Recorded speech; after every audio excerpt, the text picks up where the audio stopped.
playing with confidence. Serves it inside 50. Inside 50, good hands. Drilling it into centre half forward. That was end-to-end football at its best. Back-to-back goals either side of quarter time. They have done it, the Bulldogs! I'd find somebody for you. There ain't no wall I will run through.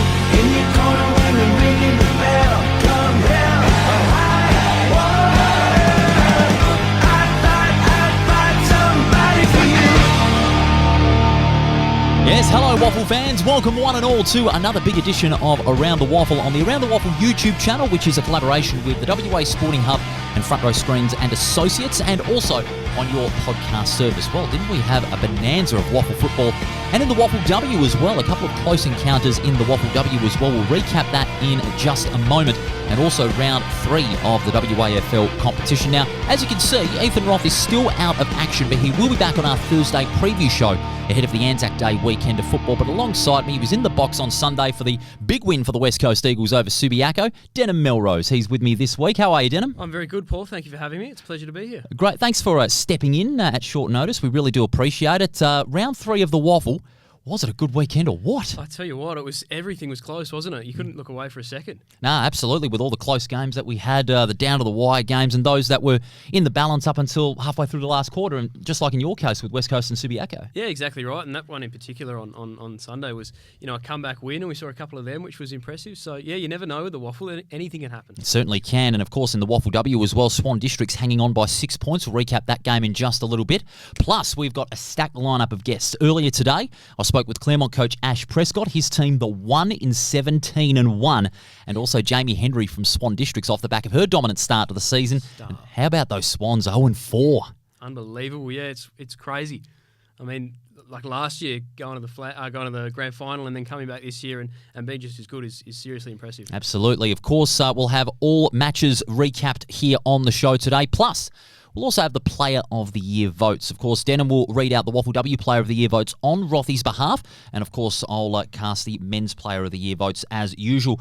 Some big news just before we recorded this show this week. Peel Thunder, they've said farewell to one of their long-standing servants, Trey Burnell. He's announced his retirement after a decade of WAFL football. Over 120 games for Peel Thunder. End of an era. He's a very decorated defender, and he's saying goodbye to the Thunder. Yeah, it is. A premiership player. He was a very, very, very stable down back and showed, a lot of promise for them early and then came along and, yeah, he had a fantastic career. So it's a shame to see him go, especially this early in the season. It would have been nice to see him finish it out. But obviously we understand that everyone's got their reasons to go. And, yeah, we just applaud him. He's had a fantastic career. Certainly has. We wish Trey all the very best. One of the most decorated defenders in the WAFL. Also, the state game officially locked in. Sullivan Logistics Stadium, as was reported in the last couple of weeks, hosting the May 16th showdown. It's a triple header officially confirmed. It's a state 18s versus under 20 showcase to kick it off, then the women's state game and the men's state game. What a day it's going to be on May 16. Absolutely brilliant. This went off last year. It was fantastic in 2025, so I'm looking forward to it being even bigger and better in 2026. And, of course, hosting this year is exciting, so we'll see who gets the chocolates this year, but could go either way. Absolutely. Do you think it's better that it's at a WAFL ground these days? You think WA football have made the right move? I think so, yeah. You get more people there, it's a better atmosphere, and it looks like a better product. And I'm sure the players prefer to play on the bigger ground, the better ground, and I think it can only make for more of a spectacle. Yeah, I agree there. The spectacle, the better, no doubt about that. We'll cover both state games here on Around the WAFL on the week of May 16th. Okay, let's get right down to business. As part of our round recap of round 3 of the WAFL, those Tigers, 17-1, they inflicted South Fremantle's first loss in 350 days by the numbers, thanks to WAFL Footy Facts in a 5-point win out at Fremantle Community Bank Oval. I spoke with their coach earlier today, Ash Prescott, and while he's delighted with the win, they still know that they have got plenty of work ahead in the next 3 weeks. Here was my chat with Ash Prescott a little earlier today. Well, Ash Prescott, he is the coach of the Claremont Tigers, the 1-17-1, and I reckon that tagline would suit Ash Prescott pretty well, and also the Tigers. Ash, congratulations.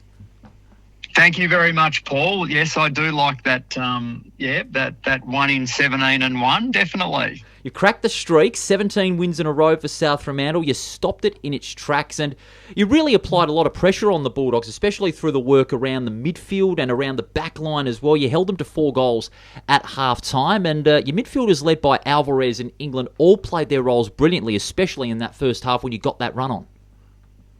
Yeah, definitely. I mean, you need to put pressure on South. I mean, they're an unbelievable team and so many highly skilled players, and they set up tremendously well. So if there's one thing you need to do is you need to bring really good pressure. Otherwise, they'll make you pay and they'll cut you up. So. Yeah, we were fortunate enough able to, on that occasion, put a bit of pressure on and, and get some scoreboard result. Now, did you sense that Claremont had a chance to go in for the kill, so to speak, when Matty Parker was injured in the warm-up? Did you feel that South Fremantle had a bit of a hole in their midfield rotation without him, or did you feel that it was still going to be a tough, taxing affair because they've got a lot of physical players on the ball? Yeah, I mean, they run so deep, don't they? But, and I suppose Alec Waterman, we lost him pretty late too to an injury. And these things happen. So, yeah, we were sort of a little bit concerned with Alec. And then obviously South would have been a bit disappointed that Matty Parker couldn't play the game. But, I mean, the game isn't about one person, as you know, Paul. It's about a collective 23. And you know that South will just step up because they've got so many gun players that can come in and play various roles. So we knew the replacement structure that their coaches would set up with would be extremely powerful. Now, Alec Waterman, of course, he didn't play, was a late withdrawal as well. What happened with him? Oh, he just had a little bit of soreness. He pulled up just a little bit sore from the previous game. Just a little bit behind his knee was aggravating him, and he just had a little bit of trouble in that final training session. So we really did decide to go a different way and not play anyone that's not 100% fit, because there's certain responsibilities and requirements of all the players, and if there's any doubt that an individual can't perform their responsibilities, then it's best to play a fit player. Do you expect him to play against East Fremantle this weekend? Yeah, it's looking like it.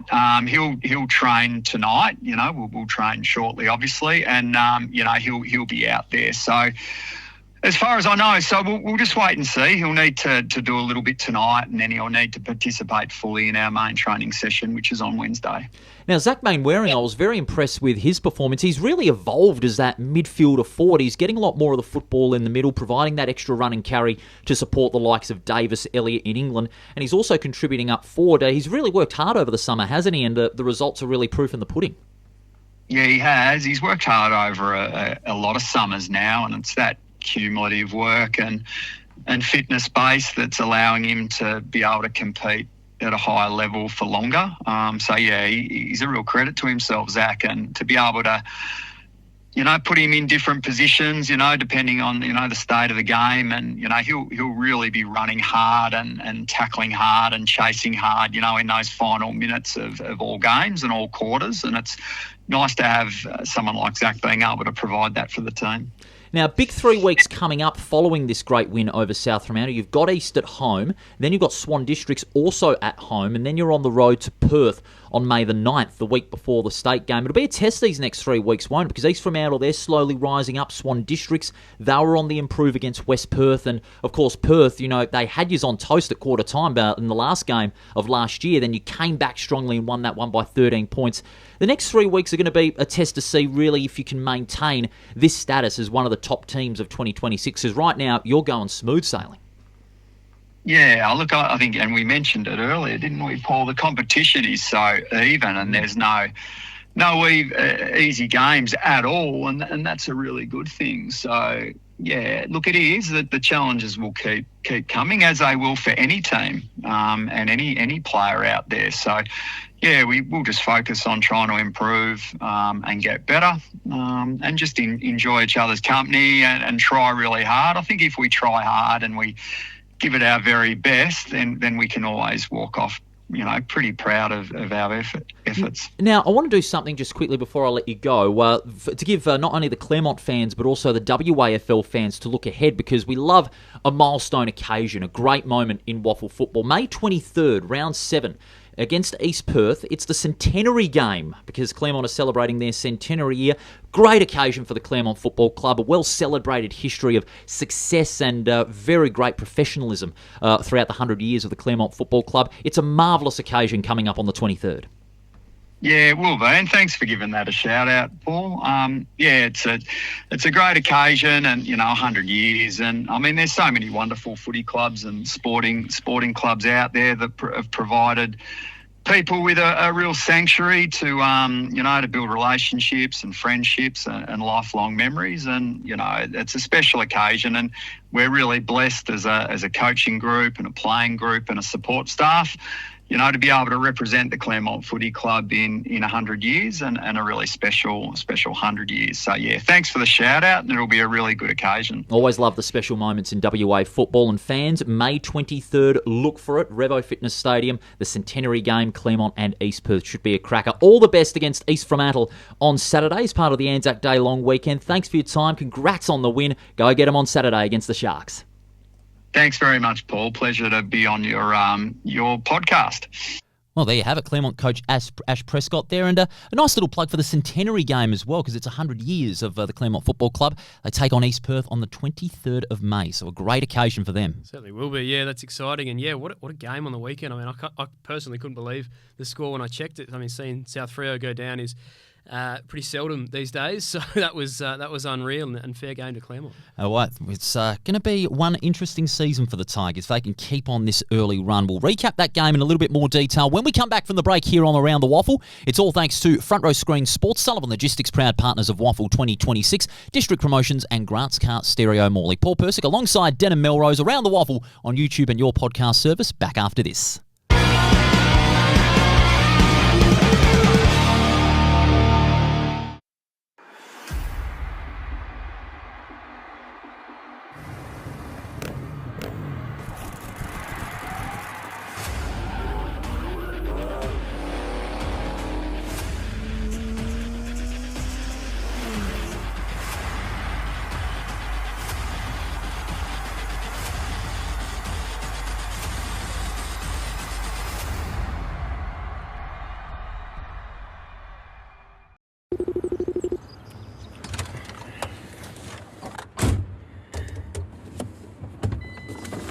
Hey Siri, how to connect Bluetooth to Mac truck?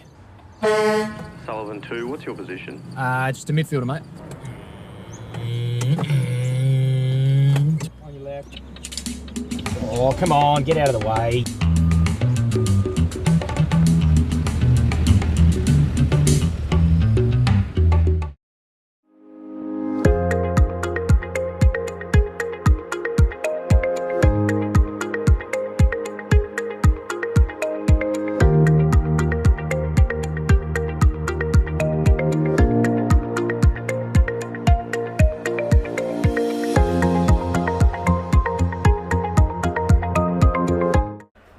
Car Stereo Morley, proudly supplying and fitting quality car stereos for over 15 years, selling top name brands like Alpine, Focal, Rockford Fosgate.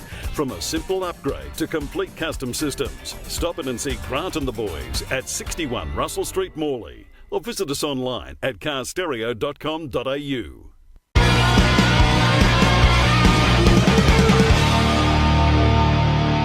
And you're back with us here on Around the WAFL, on the Around the WAFL YouTube channel, and of course on your podcast service. Great to have your company, Paul Persic and Denholm Melrose, recapping all the action.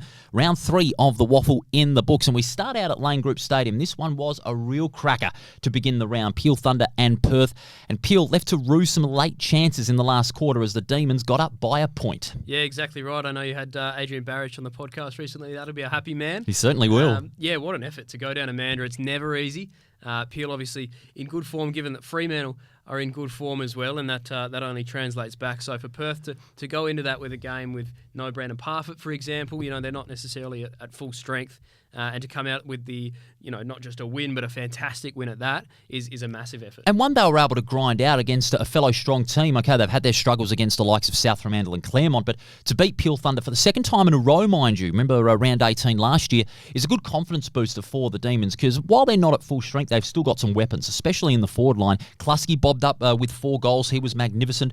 Wills was a bit quiet by his standards, 16 disposals, but the likes of Cashard, Dean and Baxter Phillip, who were anchors in that back line, again played their roles. Yeah, you're exactly right. I think, those are guys that have sort of played together for a while now. Maybe not guys like Klusky, but necessarily who have come in. But their list it's in the right age demographic. I think they're not necessarily a youthful side at the moment. They've got guys within that sort of 23 to 28 range, which is perfect for a list build. And I still see them as a contender. I know they lost to South Freo in round 2, of course, but I don't think that dispels any. They belted West Coast in round 1, and this win shows that they can win ugly, they can win away. I still see them as a contender. You want to see them stretch a good run of wins, don't they? Especially early in the season, because it's all important to bank those wins early in the season, and that's exactly what they've done. Wins against the West Coast Eagles. Okay, it was against an Eagles side that still had some unknowns heading into the first round, notwithstanding their 2-game winning streak at the present time, but up against the Peel Thunder side who they lost Mason Cox, they lost their second string ruckman, so they were going to be exposed in that ruck division,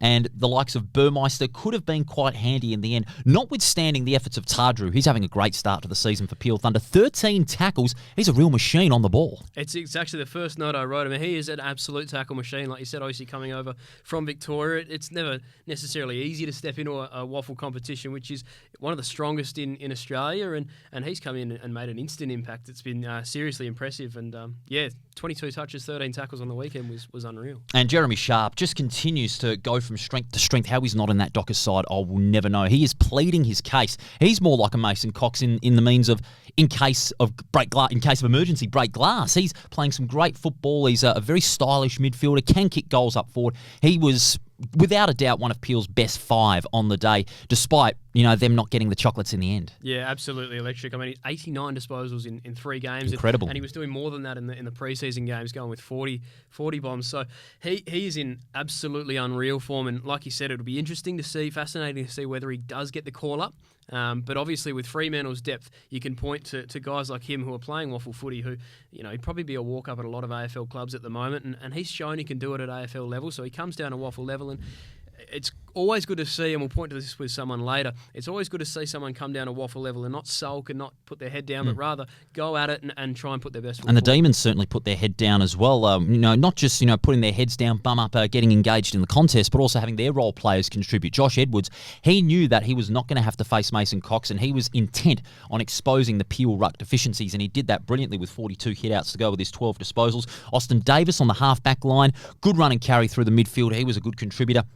And again, Jack Klusky, with those 4 goals, maybe Perth do have some flexibility in that forward line after all. I doubted that in that round 2 loss to South Fremantle, but now they're starting to show how much flexibility they've got in the forward 50.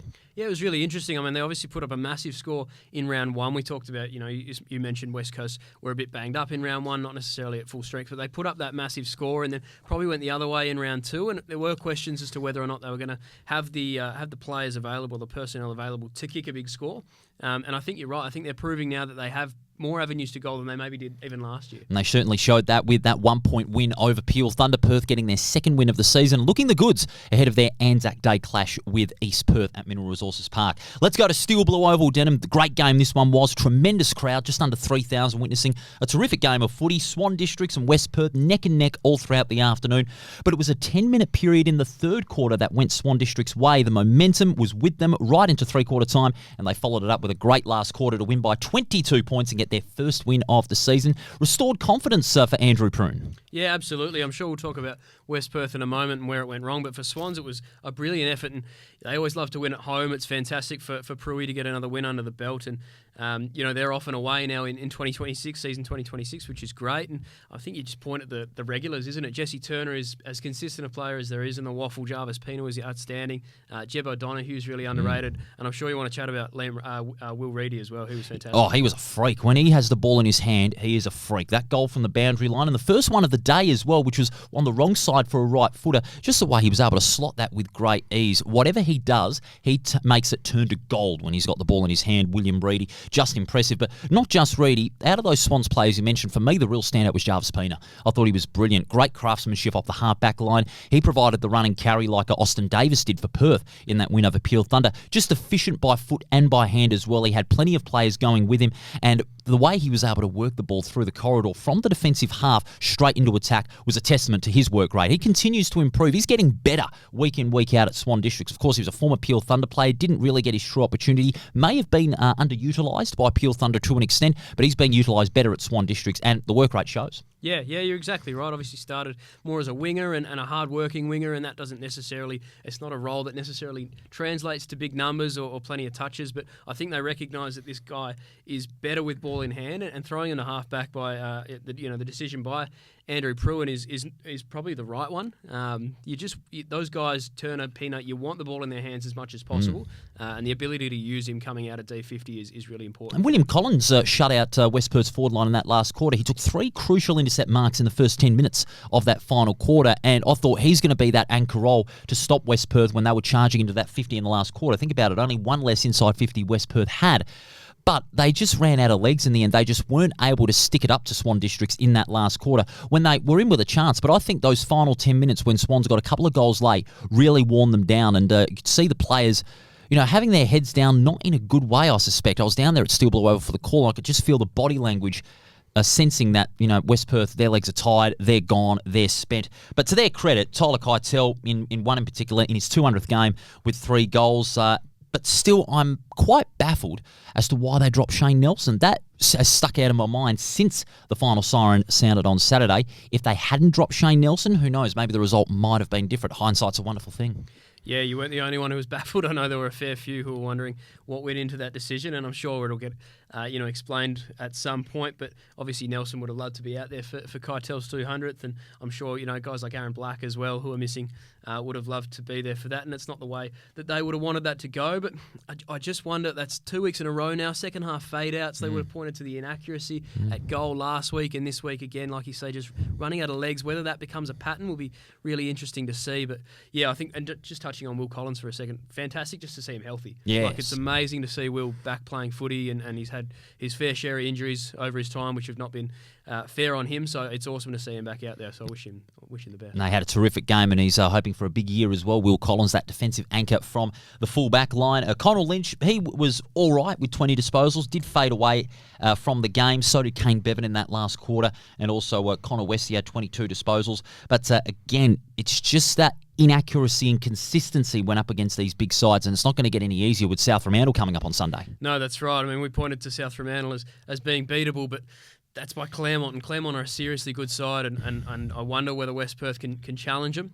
I think this will be a big test for them, and it'll be interesting to see whether Keitel can get back into, he's not in bad form by any means, but whether he can get back to really strong goal-kicking form. And they don't have the flexibility up forward at the moment, West Perth. They're a very predictable forward line. That's the problem. Keitel, he can get in great form all he wants, but if he doesn't have any options with him, then it's going to make for a predictable forward line. Swans worked it out. They went to Keitel all the time in that second half, and Swans exposed them. Yeah, I agree, and it's not necessarily. I mean, he needs a Keegan Knott around him flying as well. I wonder, was the decision maybe more to put Nelson down forward? If it's not working for him in the midfield as they have clearly identified, was the decision maybe probably better to just shift his position around a little bit? Can he provide a little at Keitel's feet or something like that rather than just dropping him? But we'll see. Yeah, absolutely. It'll be decided during the week if Nelson does play against South Fremantle on Sunday. But another chance gone begging for West Perth. They're 0-3 to start the season. But for Swan Districts, a well-deserved first win, 22 points at the end at Steel Blue Oval. And what a cracker this one was at Fremantle Oval. We spoke with Ash Prescott a little earlier, and they won by 5 points. 350 days since South Fremantle's last loss, and it was inflicted by the Tigers. The 1 in 17 and 1, 11-8-74 to 9-15-69. Like West Perth, the Bulldogs ruining inaccuracy in the last quarter, and one simple play sealed the deal for Claremont. Mainwaring to Musica. Oh, the Hills are alive at Revo Fitness Stadium. They were terrific at the finish. Sweet Musica, they were saying. Yeah, absolutely, that's right. I think it's not a blight on South Freo by any means. I mean, they are every bit of contender as they were a week ago. But for Claremont, I think it means more. I think being the one to get them is a massive boost. I can speak to last year when West Coast were, of course, the only team to beat South Freo in the regular season, and that was just a massive boost for the club. And I'm sure Claremont are feeling the same way. They're the ones you want to get. You're chasing the premiers, and South Freo, that shows that they're gettable. Of course, they were hurt a bit by the loss of Matty Parker in the warm-up, but Claremont were also with Alec Waterman being a late withdrawal. Who knows whether he'll play against East Fremantle? As we heard from Ash Prescott, they'll put him through the rigour during the week and see whether they will put him in that side for the game against the Sharks on Saturday. But, South Fremantle were hurt with the loss of Parker, weren't they? Although the dynamic in midfield was still good, they didn't have that flair that a Parker has. Yeah, exactly. You speak about X Factor. I mean, he is so vital to what they do, and it was shown. I mean, you go to Sound of a Metal night last year, and you see how valuable he is, not just in South Freo's mind, not just in the fans' mind, but in the umpire's mind. Like, this guy is widely regarded as one of the better players, probably top 3, top 5 in the WAFL, and of course you're going to miss him every time he's not out. Absolutely. Bletchenden, of course, had to take that anchor role in midfield, had over 30 disposals. He was terrific. Florenka had 20, and up forward, not a lot of continuity in that forward line. Hamish Free got 2 goals, but he was the only multiple goal kicker in that game, and Isaiah Winder 1 goal, 3, so he ruining some inaccurate chances in front of goal. Ben Elliott, terrific with 27 disposals. Sam Alvarez, he was a machine with 30. But I was really impressed with Zach Mainwaring. Okay, he didn't have as many possessions as Alvarez, but his evolution as a footballer is tremendous. He was not just that key forward role. He can shift into a up-the-ground midfield role, and he made every post a winner. Yeah, absolutely. 9 tackles for Mainwaring as well, doing the dirty work, which is always good to see. And yeah, it was the big names that were getting the big numbers in this one. Like you spoke about, Alvarez, Elliott, Davis, England. We've heard these guys for years, and they're stars of the competition. And like you said, Mainwaring just filling the stat sheet out. 9 tackles is seriously hard to do. It's impressive. It certainly is, and getting double digits is even harder, even in a contested game like it was over there at Fremantle Oval. But Claremont, we were just able to find some openings through the corridor, especially when the chances were there for the taking. They kicked 4 goals to 1 in that last quarter. But South Fremantle, as we know, had plenty of chances in front of goal. South Fremantle won't lose sleep over this loss, although it'll seem as a bit of a wake-up call knowing that they can be beatable, but it's how they respond that will determine where they'll go. And they've got a couple of very interesting games in the next fortnight. Yeah, they sure do. I almost think at this point in the season, like you spoke about a wake-up call, you kind of need a loss. You need a loss. And last year, maybe had they gone through this season undefeated, it might not have turned out the way it did through the final series as well. I think it's a good test for them to see how they bounce back from this. And I suppose I put it to you, Paul, is this the grand final preview? It could be, but it's still pretty early in the season. We'll have to wait and see the next time these two sides meet later in the season, but it was worthy of one. A terrific game of football in the end. Claremont victorious by 5 points. This one was also a cracker. Many expected East Fremantle to struggle against East Perth. No one told Oscar Smart that, apparently. He kicked 4 goals, the former Essendon player, and the East Fremantle side got their second win of the season. Winners by 13 points, 12-6 to 9-11 over East Perth. Smart, terrific, but what stood out to me was their tackling pressure on the East Perth ball carriers, with 3 players registering double digits of tackles. Usually, if you have 3 players having double-digit tackles, you win the game. Absolutely, yeah. I think this is the first time I've been able to see Oscar Smart, playing footy, and all I wrote down in my notes was he's a jet. He is a very, very, very good footballer. And like we said with Claremont, it was the regular contributors again. It was your Erdleys, those kind of guys. I sort of, coming into the season, I wondered with the loss of a Zaddo, a Hagan, a Murdoch, would and Leggett as well, and of course Leggett. Yep. Would East Freo take a step back? But they're proving almost the opposite at this point. No, especially with all the youngsters that have come into the side and really stepping up to the fold. Benning in the ruck, Heber had a bit of a quiet afternoon. But Darrick, he had only the 10 disposals. Oliver McManus, the son of Sean, he's really working hard at improving his game week by week. He had 14 disposals and had 6 great marks in the back half as well. Tom Joyce, terrific with 10 tackles, and also Kyle Baskerville, the captain, leading from the front in conditions that seem to be quite in favour of East Fremantle. They love playing the night football, but having said that, they were scoreless in the second quarter and let East Perth back into the game despite having a 3-goal buffer in their favour at quarter time. Yeah, and there was certainly some momentum going the Royals' way. I mean, Kobe Burgell was sort of mercurial around goal, and they did sort of start to make that comeback through their big names. But yeah, like you said, it almost played into East Fremantle's favour, the conditions, and they love that. They certainly do. They love a bit of night football. East Perth, Scotty Jones, the usual suspect in the ruck, 45 hit-outs. Amajuri, North, all was sensational. But again, they were exposed with not having Brayshaw in there and Cooper Stevens in there, who, of course, is serving a suspension. Those 2 players would have been very handy if they were in that side. Yeah, absolutely. And it's funny with Stevens, we've kind of hardly seen him, haven't we? Of course, last year didn't get to, and then this year we've only had the small opportunity. So I'm looking forward to him getting a long, extended run in this Royals midfield because we saw the talent at AFL level. He obviously didn't get a chance to prove it on an extended level there, but I'm excited to see him in a long-term setting at East Perth and see what he can provide. He's got a good long-term future over there at East Perth, and he can bring plenty to the table. Mitch Schofield with 2 goals, Brodie Delaney with a couple of goals as well. Same case for former Peel player Ben Middleton, of course back this year after an ACL injury. Would you think at this stage East Perth are short of what they're expecting at the moment? Because they are outside the 5. I know it's early in the season, but there are games like this one and the one against Subiaco where they had the momentum, but they just didn't really go on with it. Something slipped.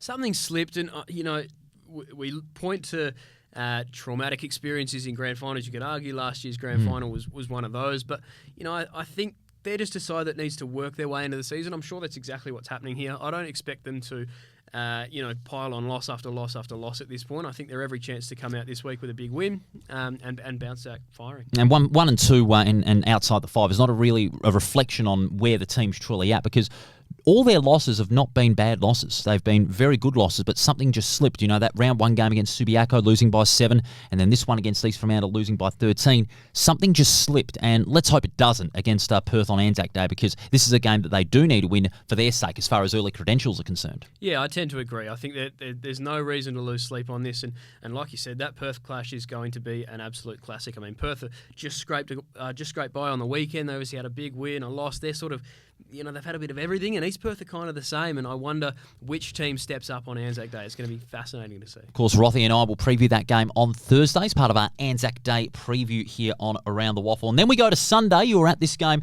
with Cam Robbins on the call on 7+. It was neck and neck all throughout. It was pretty much nothing in it for 3 quarters, but then the West Coast Eagles, like last week, turned on the Jets, restricting Subiaco to 2 behinds, while the Eagles themselves kicked 5 goals 5 on the way to a 27-point win, and they are actually in the 5. First of all, what year is this? And second of all, what year is this? But in all seriousness, good on the Eagles. I mean, they're playing with a lot of confidence, a lot of self-belief in their side, and Kyle Horsley, he's doing a terrific job as coach. He's really got this side gelling.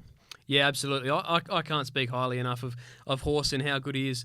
As a people person and as a coach, it's sometimes hard to find coaches who can blend both, and he's fantastic in that regard. And look, players want to play for him. They want to win for him, and they want to see him do well. And it's fantastic to see West Coast get back on the horse after probably a couple of tough years. And last year we spoke about how many injuries they've had. In fact, not just last year, for the last probably couple of years, they've had a lot of injuries. Well, since they came back after the COVID times. Exactly right. Yeah, the depth hasn't quite been there. And this year, I mean, on the weekend they fielded 16 AFL-listed players. It's a lot of depth. Which is probably the most they've had in 2 years, 3 years. I mean, a lot of players. Because they've got an exception on the cap that AFL players allowed, don't they? Because Peel have got 13 because they've got a 23-man squad now rather than 22. So the cap the Eagles have taken advantage of very well, and to their credit. Yeah, correct. 49 players on the AFL list, which gives them massive flexibility. And though some of those guys are young, developing players, we're actually seeing a fair bit from them. Guys like Malachi Champion are coming out and actually playing really, really good. Wasn't he brilliant on Sunday? He was a standout, yeah. Yeah, a couple of goals against his old side. He ran right in that forward line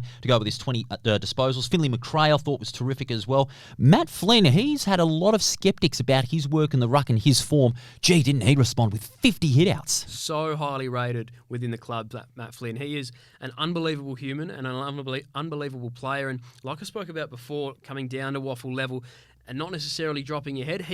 Every time he comes down to WAFL level, he goes to another level. He goes up a notch, right? And he takes his game to crazy points, and he was just dominant in the ruck against a developing ruckman who I think we quite like in Fraser Rickson. Yeah, Fraser Rickson, he's really worked on his game week by week, and his work rate is improving in the ruck. He had a big test, and even though he had less than half the hitouts that Matt Flynn amassed, I reckon his workload really was good. Galen Savini down the back line as well. Liam Hickmott, 28 disposals. Jack Petruccelli with an amazing haul of goals against his old side, 4 goals. And then, of course, 3 to the mullet man from Kalgoorlie, Ryan Bourchette. They had those weapons in that forward line. They were able to hang for 3 quarters.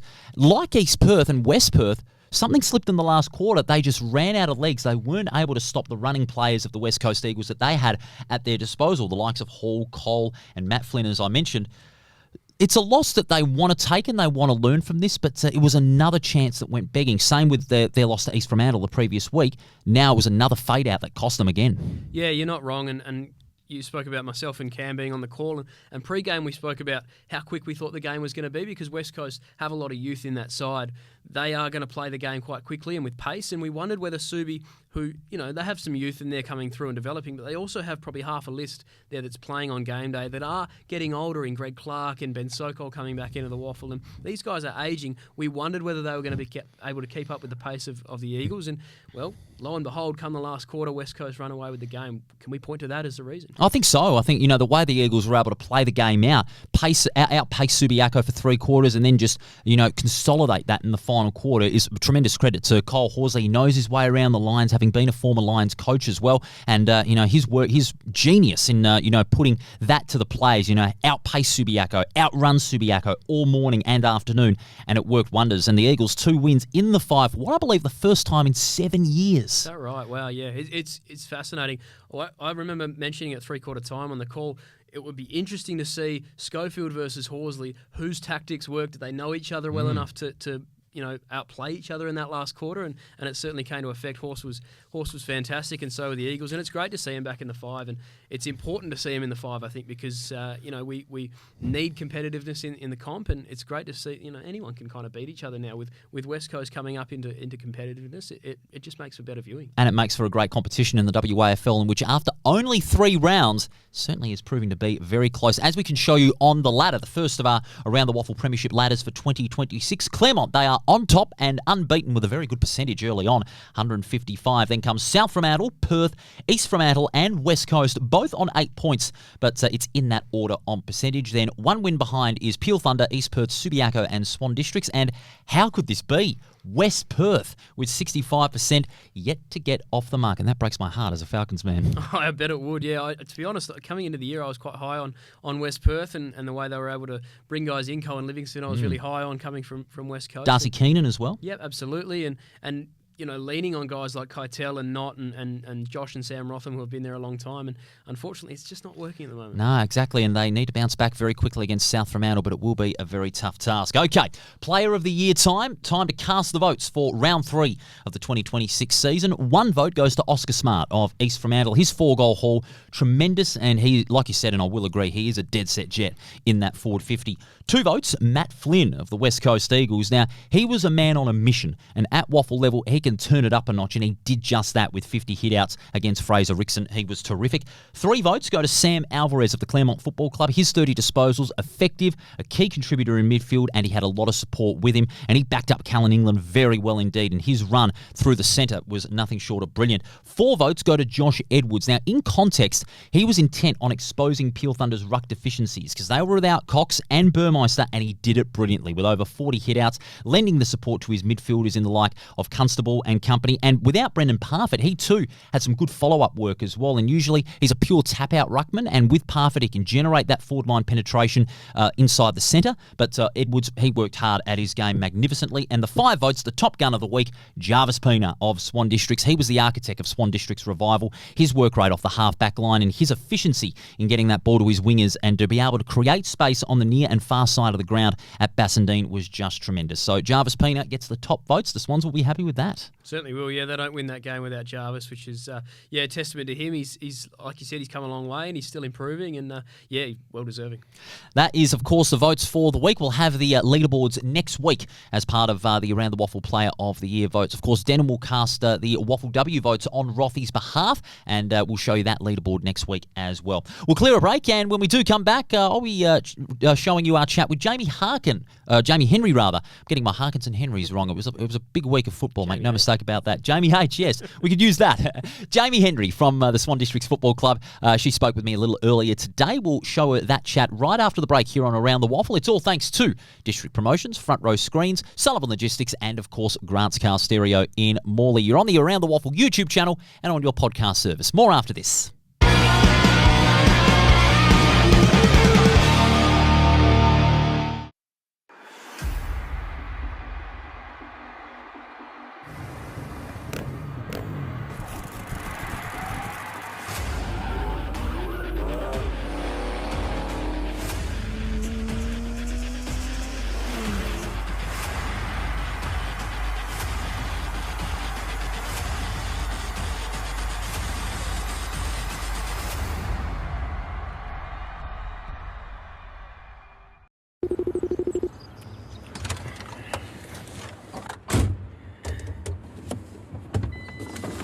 Hey Siri, how to connect Bluetooth to Mac truck? Sullivan 2, what's your position? Just a midfielder, mate. On your left. Oh, come on, get out of the way.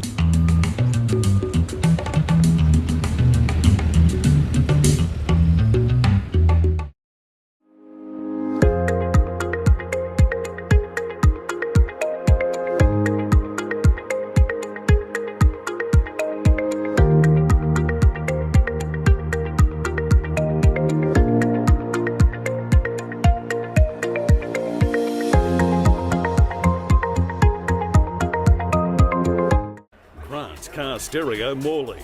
Proudly supplying and fitting quality car stereos for over 15 years. Selling top name brands like Alpine, Focal, Rockford Fosgate. From a simple upgrade to complete custom systems. Stop in and see Grant and the boys at 61 Russell Street, Morley. Or visit us online at carstereo.com.au.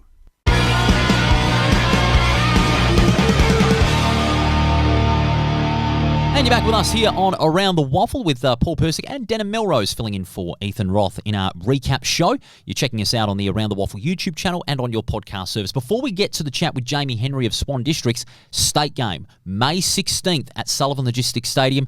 Be on the lookout for it. We've got a great triple header of action with the under-18s versus under-20 showcase, kicking it off, the women's state game and the men's state game in that order, making it for a big day of a showdown between the best in the West. Absolutely. Yeah, going to be a fantastic day. Like I said, last year was brilliant. I'm looking forward to going one step further this year. Let's hope we do the double. We'd love to do the double. Come on, West Australia. Let's do the double on May 16th.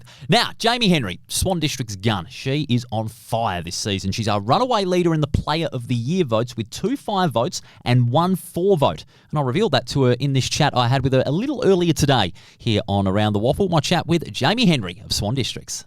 The Swan Districts winners by 6 points on Saturday against West Perth. Very tight going in that last quarter. And joining me is Jayme Henry, one of the Swans' best of the afternoon. She had 37 disposals. Jayme, congratulations on the win.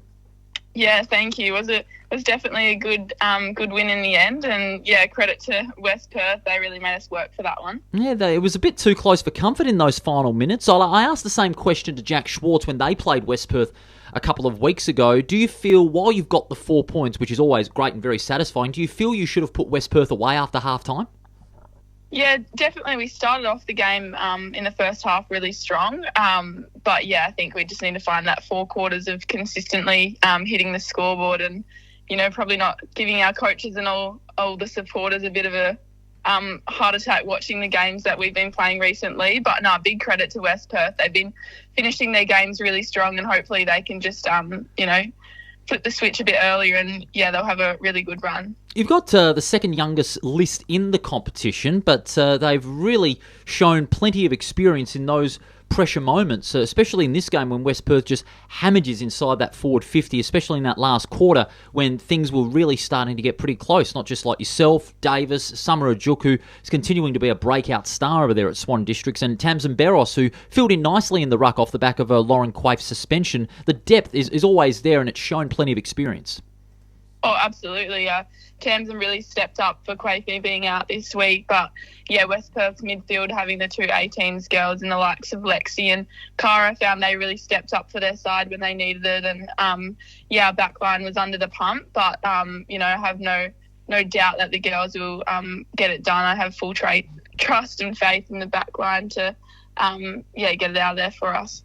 Now, your side is a very physical side, despite it being obviously the second youngest side on the list. You still play a very physical brand of football, and you applied a lot of pressure early on in that first half when you led by some 4 goals and really restricted West Perth's run and carry. Was that an area that you were always going to focus on in that game against West Perth? Because they have got some really good midfielders in their side.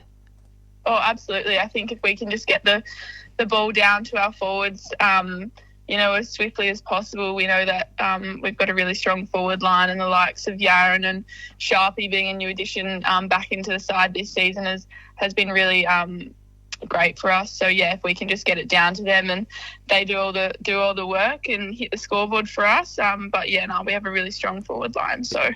Sharpie has been a great addition for Swan Districts, hasn't she? 2 goals, 4 in that game, but she's really been in and amongst it in the forward line and has complemented the likes of Yaron and Edwards quite well, and it boosts the forward line depth to an even greater level.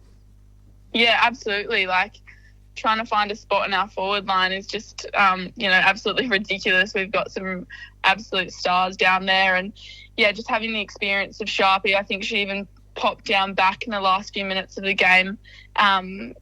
Just having that experience really helped us. It certainly does. A job very well done, of course, to you and also Swan Districts. Now, just before we go and look ahead to Swan Districts' next game, I'm not sure if you've been made aware, but our WAFL W Player of the Year votes are back in 2026, and we can officially tell you you're the runaway leader at the moment. You've had 2 5 voters and 1 4 vote. How's that? Well, there you go. Yeah, no, that's pretty cool. But at the end of the day, just trying to be consistent this year is a huge one for me, week in, week out. And, I feel like me particularly, I'm very hungry to go that one better than what we did at the back end of last year. And, yeah, if I can just play my role each week, then that's a tick in the right direction for me. Because that's the ultimate goal, isn't it? To play in a premiership side. You obviously had that heartbreak last year when losing to Claremont by a point, but it feels as though that loss has given you an added fire in the belly. You're 4 wins from 4 games, and the motivation to recover and fight from this defeat really has shown in the results, hasn't it? You've been a more, ruthless side when you're looking at the way you've played. That sting has brought in an extra fire. Yeah, absolutely. I think the group's just really connected, and we are all hungry to go that one better than last year. And we started the year off really strong and got great momentum, but at the end of the day, we just need to take it week by week and not get ahead of ourselves. Because obviously the 4 points is 4 points, whether, you get it done like West Perth on the weekend and it's a really close one, or you flog them 4 points is 4 points. So that's the ultimate goal for us. Being in front at the end of the game, that's all that matters, and you certainly were on Saturday at Steel Blue Oval. Now, you're on the road this time, Friday night against Perth, under lights at MRP. Perth have been a bit of a handful for some sides. They thrashed Pure Thunder on the weekend. They drew with South Fremantle. And now this Perth side, they're gunning after last year's runners-up. Perth at Lath Lane, not going to be an easy task? No, absolutely not. They've had a massive off-season in recruiting, and just the younger girls really stepping up, having, a couple of years of experience under their belts now. So, yeah, I'm actually really excited to go head-to-head with them. And, yeah, you never know how it's going to go. But, really exciting game on Friday. Should be a great game on Friday night. It's going to be an absolute barnstormer against the Demons. All the best to you, Jayme, for Friday night and for the remainder of the season. Thanks for your time here on Around the WAFL. Thank you very much. Oh, by gee, she's a gun. Jayme Henry is on fire this season. Absolutely, yeah. I mean, talk about ball winning and prolific. People who are prolific at winning the footy. She is on another level. No doubt. Outrageous. I pointed to a Sam Swaddling at Colts level last year and thought that was outrageous. I mean, doing it at league level is unbelievable. And in WAFL W, especially Crystal Petrevsky last season, she's on that level, of dominance as far as games are concerned. So wait for the battle between Swan Districts and Subiaco down the track. I reckon it's going to be those two that'll match up. Yeah, it could well be, and that'll be a star-studded matchup. I mean, those two. We could well be seeing, the Dara Kerr medalists of one year and possibly the next year as well. So that'll be a fascinating one. A really good battle between two individuals, and what would be a really good battle between two good sides. Maybe potential grand finalists down the track. Who well knows? Swan District, speaking of, how good are they this season? Are they going to lose, Paul? We're not sure. Anything can happen, but they notched up their 4th win in a row as we begin our WAFL W recap here on Around the WAFL. But they flirted with danger after half-time. They only kicked 3 behinds. They allowed West Perth back into the game through some great contributions from the likes of Vanden Heaver, Lune and Kayla Vanden Heaver, and also Catherine Bennett, who led from the front in the second half. But they just had enough in reserve to win by 6 points, 7-8 to 6-8. Swans should have put West Perth away, if I'm being honest. They sure did, yeah. They played with their food a little bit, which was probably making for a bit of scary viewing for the fans. But, able to hold on. And I think that comes on the back of, such a star-studded forward line. I mean, this year, is the goal-kicking award going to come down simply to Ashley Sharp versus Taylor Edwards? Yeah, I would think so, but also we mustn't forget Summer Yaron. She kicked 2 goals herself, and that adds further flexibility and depth into that forward line. So, 3 main weapons, and they're all very quick on their feet. And, it's not a really tall lineup in that forward line, but they are very quick, and that's what makes up for it. Absolutely, yeah, you're right. Summer obviously coming through the Rogers program there and into the senior program, and she's provided something else for them down forward, and I think it's probably the work in terms of proficiency. It's probably working as the best forward line in the comp right now. Tamsin Barros was in the Swans ruck role with Lauren Quaife out through suspension. She held her own, I will say. She was absolutely tremendous against Kara Dejalewski with 20 hitouts and 16 touches. She really held her own, out-muscled her opponent more often than not. And obviously in midfield, Jayme Henry, we spoke her plaudits earlier with 37 disposals, but also had very good support from the form of Gemma Sly and Chloe Riley. And don't forget Summer Ajuk as well, playing in that defender midfield role. She had good run in her game. Yeah, absolutely. She's gone to another level this year after what was already quite an impressive year last year, Paul. And I point to the ruck battle. I think we're really quite high on Kara Obviously state representative last year as a bottom major, and I think she's got talent just oozing. So to be able to go up against her in Barros and beat her was mightily impressive. And for West Perth, their comeback not only anchored by Catherine Bennett, Lexi Strachan I thought was impressive, Sarah Rio with 15 disposals, and Jessica Roper, who continues to get better week in, week out with 18 disposals. She's improved her work rate in the midfield as well to go with her 7 tackles. Zoe Huggett had 2 goals but only had 5 kicks, so by her lofty standards it was pretty quiet, but she played a bit of a role in that second half revival. Yeah, certainly did. And I mean, she's always going to get on the scoreboard, isn't she? Huggett and goals just go together. So, I don't think it's necessarily a blight on her by any means. She, like you said, played a role, and, getting on the scoreboard is still a win for her. Second time that West Perth have been behind by a large margin and have come back only to fall short. It's these second quarters, these first halves that are a bit of a concern for me. They've got a side on paper to play good four-quarter footy. They're just not executing it. Yeah, exactly right. I wonder if there's a positional switch you can flick that gets your youth into the midfield early and start winning some clearances early in games or something like that we can point to. But for now, I mean, I don't think it's at the end of the world by any means. They've obviously had an interesting start to the season, a draw, of course, earlier in the season. So we'll see where it goes from here. Who can stop those Swans at the moment? They're 4-0. They are looking good. The fire in the belly's there after that grand final loss. They've just added a little bit more to it. They are looking like a very ruthless side. Their second youngest list in the WAFL W competition, but they are looking the goods at 4-0. We go to Lane Group Stadium on the Saturday, and the Perth Demons got their first win of the season after a loss and a draw in the first couple of weeks, and it was all thanks to a great first half. 6-1 in the first half, and they went on from there, winners by 19 points. Steph Waddling, a very happy coach indeed with her side's first win of 2026, and they've got a lot to build on from this performance, especially led through Isla Baldwin, Eliza Smogovic, and Molly Warren, who had 40 hitouts in the ruck, dominated in the centre. Yeah, another who's gone to another level this year, Warren. And yeah, absolutely. I think Perth, coming off their inaugural year in the competition last year, could only possibly go to another level this year. And they're building, they had the draw against South Freo, who were quite strong in the first half of last season as well. And we expected them to come out strong in this season as well. So to draw with them and now come out with a win this early in the season is massive for Perth.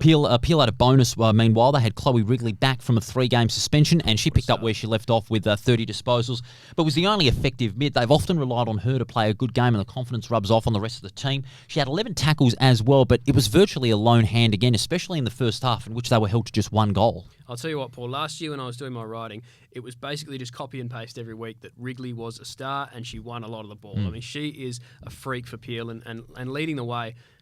Just about every week. It's impressive how she's able to put that team on her back and try and will them to a win each week, week in, week out. Yeah, absolutely. They just need someone to go along with her as that second-string dominant midfielder. And, Tiama Collard, she tried all she could, but it didn't work. Kate Bartlett also tried all she could, but she's more of a forward, kicked 3 goals. Nothing's really going right for Peel at the moment as far as their midfield depth, and they were well beaten by a Demons side that looked absolutely polished. Isabella Shannon, we mustn't forget, 25 disposals and could be picking up some Dara Kerr medal votes later in the season, and a couple of goals as well to Amber Wyatt and Ty Strickland, who's continuing to get into some good form in the forward line. For Perth, this is a win they wanted to have, and after some mixed results in the first couple of weeks, a win for them is really what's going to be, a confidence booster as they head into that Friday night game against Swan Districts. Yeah, blockbuster. And I think a win that they can build on as well. And I like the point you mentioned about Isabella Shannon, because she was a smoky probably for the Dara Kerr last year. Finishing second. I think she could probably be the same this year. And, last year, perhaps it was the fact that they didn't win a heap of games that meant she wasn't able to poll, as well. Does that change this year? If they win more games this year, she could be, not just a smoky, but a standout. Yeah, you could be right. This weekend, though, was a big stepping stone for the Perth Demons. A first building block to a great season. Winners by 19 points over Peel Thunder. Now we go to South Fremantle and Claremont. Of course, 12 months ago on that very ground, South Fremantle inflicted their Claremont's first loss of the season. No such problems for the Tigers this time. 8-13-61 to 6-2-38 off the back of a big final term in which Claremont held the Bulldogs scoreless. And Claremont, they're starting to get back on track now after what was an ordinary performance in round 1. They've banked in wins week in, week out, and they're starting to show why they are the reigning premiers. Absolutely, yeah. I don't think we're ever going to count them out, that's for sure. They've got stars across the board. And, last year was, a 3-team comp for a lot of the way. It was Subi, it was Claremont, and it was Swan Districts. And this year it looks like it could well be the same. Those three are probably the leading contenders, I guess. I expect Claremont to take this, run with it, and just build into a big season again. They want to keep banking wins, don't they? Because they've got some tough opposition in the next few weeks, and they've got the likes of Anderson in fine form at the right time, kicking 4 goals straight. Sarah Viney, terrific with 24 disposals. Matilda Husband continues to enhance her reputation as the best ruck in the competition with 25 hitouts. Belinda Smith with 28 touches. And Jayme Harkin, well, she just keeps on being Jayme Harkin, 24 touches. Certainly does, yeah. She's a star. And, yeah, I was down at Joondalup earlier this year to watch West Perth and Claremont play, and Husband was a standout there as well. So she's certainly, she's gone to another level again, which is unbelievably impressive. And I love watching Juliet Kelly as well. Just to speak about prolific ball winners, she is on that level. Claremont has got a lot of depth as far as prolific ball winners are concerned. They've got plenty all around the ground, and hence why they dominate the contested ball and have a lot of uncontested possessions against any quality opposition. For South Fremantle, you can take some positives in that. They led at half-time by a couple of goals, but they just weren't able to go on with it. Only held to just the one straight goal after the long break. Pommer's back with a couple of goals. Hunter Cronin with 20. And Kate Newson held her own in the ruck against Matilda Husband, 30 hitouts, but was well beaten in the follow-up. Yeah, I think there's a difference between winning, the hit-out battle and around the ground. And Husband's obviously an incredible player, and around the ground she is, she's going to go to another level. But yeah, I thought she held her own in the ruck, which was great to see. And it's interesting for South Freo. I mentioned earlier that they started the season really well last year, really strongly, and then probably dropped away as it went away. I'd love to see them maintain their form throughout the season and not let a loss like this really affect the season long term. Because they've got Pierre Folletti there as coach in her second year, very professional. Ash Gomes, obviously the big signing during the off-season. 18 disposals, usually up to around that 25-30 disposals, so it was a bit quiet, but expect her to bounce back. But in the end, Claremont getting the job done by 23 points, 8-13 to 6-2. And then the final game on the Sunday afternoon down at Sullivan Logistics Stadium was no real surprise in the end, but they were tested early on, East Fremantle, by a very gallant young East Perth side.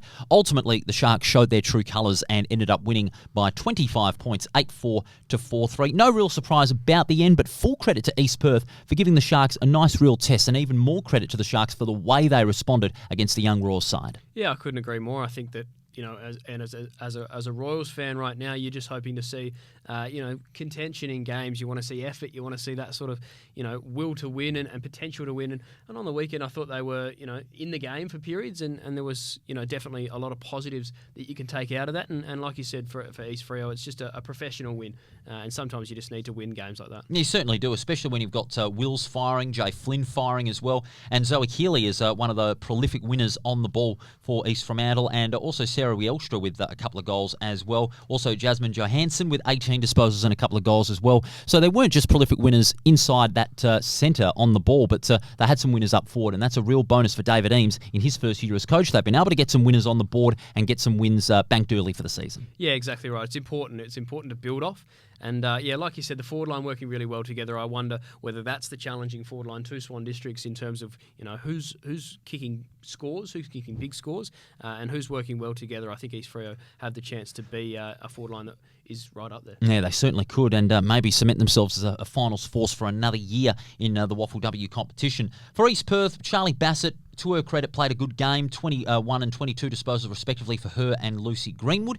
Meg Brown had 18, Tessa Coney with a couple of goals, and no real supporting options in that forward 50. That was a bit of a concern. Natasha Spur, I thought, was brilliant, but to me, the leading charge was from Lucy Greenwood. 22 disposals, high impact on the ball, took 5 good marks, but they were just outclassed in the end. It is a young side, but they need to find a formula of how to execute for 4 quarters. Yeah, absolutely, but that'll come.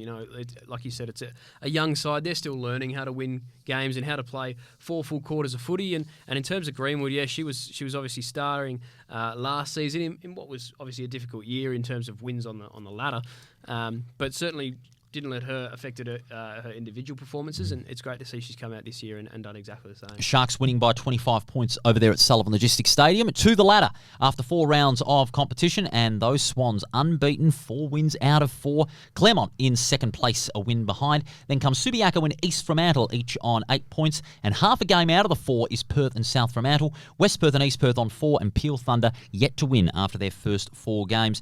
The 4 is obviously still very early in being set, but do you think the precedent has been set to see where the competition is at the moment? I kind of think it is, yeah. I think it's hard to say. I mean, it's obviously, who's catching Swan Districts like we've spoken about?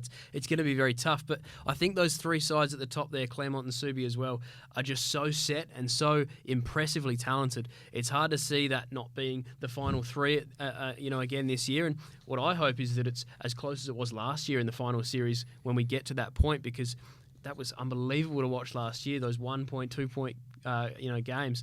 I hope we get a season finale that's as close as that. Absolutely, I will agree. That final series, one of the best in the modern iteration of the WAFL W. Let's hope it keeps that way in 2026. Now, I've got a task for you. I've got the WAFL W Player of the Year votes here. These were cast by Ethan Roth. I'll get them to read them on Rothy's behalf. Who did he cast as the vote getters? Yeah, absolutely. Shout out to Rothy. So he had Jasmine Johansson from East Fremantle with 1, obviously very pivotal in their win over East Perth. Chloe Wrigley is always a star and once again was brilliant and prolific for Peel Thunder. She gets the 2 votes. Sarah Viney, very good for Claremont with the 3, and not the only Tiger in the votes today. Also Beck Anderson getting the 4 votes for Claremont. So they've gone the 4 and the 3, and you'll never guess who's the 5.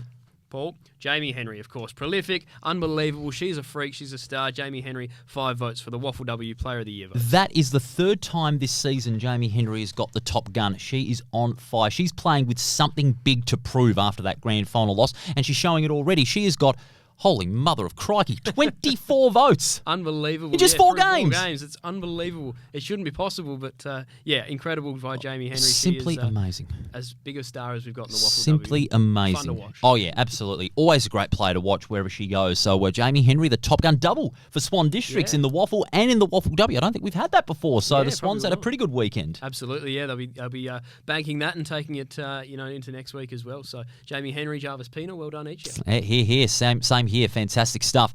After the break, we'll have our top 3 plays of the week. The highlights of the highlights in the weekend that was in WAFL and WAFL W football. That's right after the break here on the Around the WAFL YouTube channel and on your podcast service. Stay with us.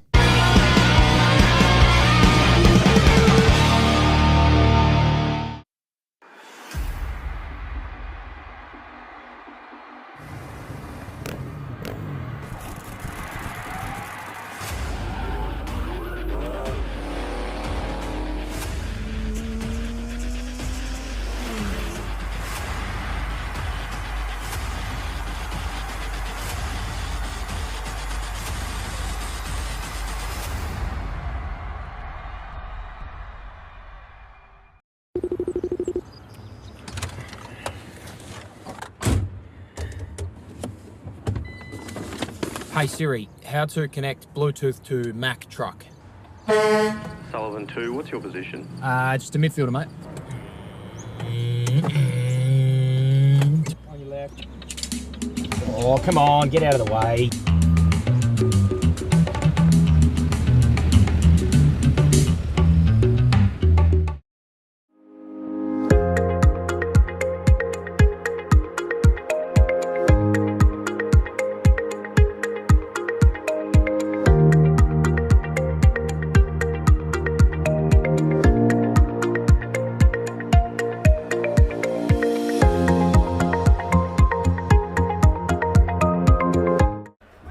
Car Stereo Morley, proudly supplying and fitting quality car stereos for over 15 years, selling top name brands like Alpine, Focal, Rockford Fosgate.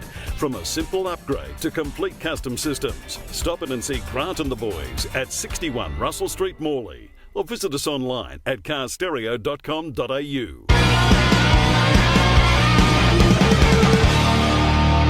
And you're back with us here on Around the WAFL, on the Around the WAFL YouTube channel, and of course on your podcast service. We're going to wrap things up, Denham, with our top 3 plays of the week. The highlights of the highlights in the world of WAFL football.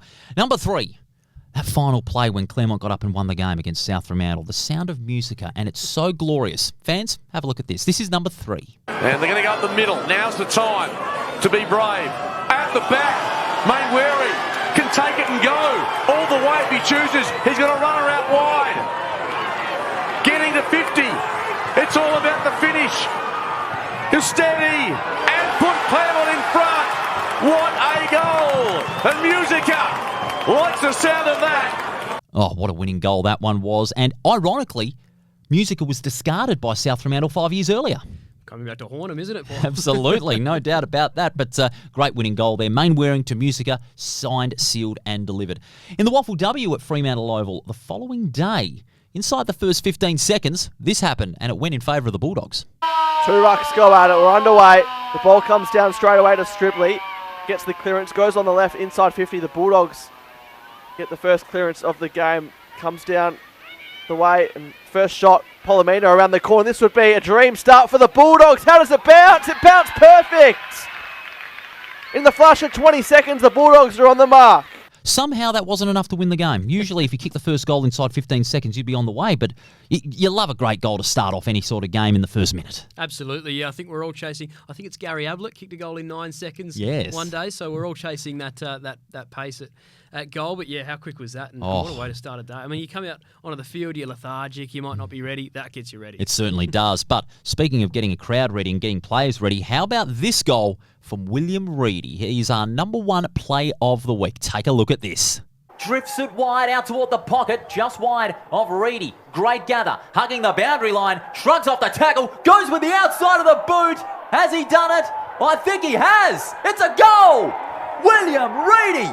He's got his third. Our apologies for the voice behind the call on that one, but William Reedy, as I said before and I'll say it again, when he's got the ball in his hand, that bloke's a freak. Oh, he's an absolute star, Jayme, and you won't meet a better person either. He's a fantastic bloke and a really, unbelievably underrated footballer, I think. And there's no reason why he's stuck in that Swan District side for so many years. He is, as consistent as they come. He always does his thing, and he's a team player. And it's always good to see when he gets a moment to shine like that. I'll tell you what, the flair and the forwards like Reedy and Champion are going to be on show on Sunday with that West Coast Swans game. I reckon that is going to be the battle that everyone wants to see. Absolutely, yeah, I can't wait for that one. Licking my lips at that matchup. Speaking of, we're sharing the box with that one on Sunday. How good is that game going to be on Sunday? A lot of intrigue about it now. Yeah, you're certainly right, and I wonder, two sides that have sort of had differing starts to the season. West Coast much improved and Swan District's now on the board. So both sides coming off wins. I'm fascinated to see who gets it, and I'm excited to share the box with you. Denholm, thanks so much for your time here today. Thanks for helping out on such short notice. I will see you at Lath Lane on Sunday. Sure will, mate. Thank you for having me. It's been a pleasure. Listeners and viewers, we thank you for your company as well. Make sure you tune in on Thursday. We'll have our preview show, the Anzac Day long weekend of football. Rothy will be back in action after a week out,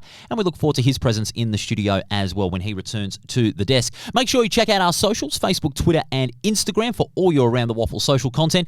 And of course, you can check us out on the Around the WAFL YouTube channel and on your respected podcast service. Have a great week. We'll see you Thursday when we look forward to the Anzac Day weekend of footy.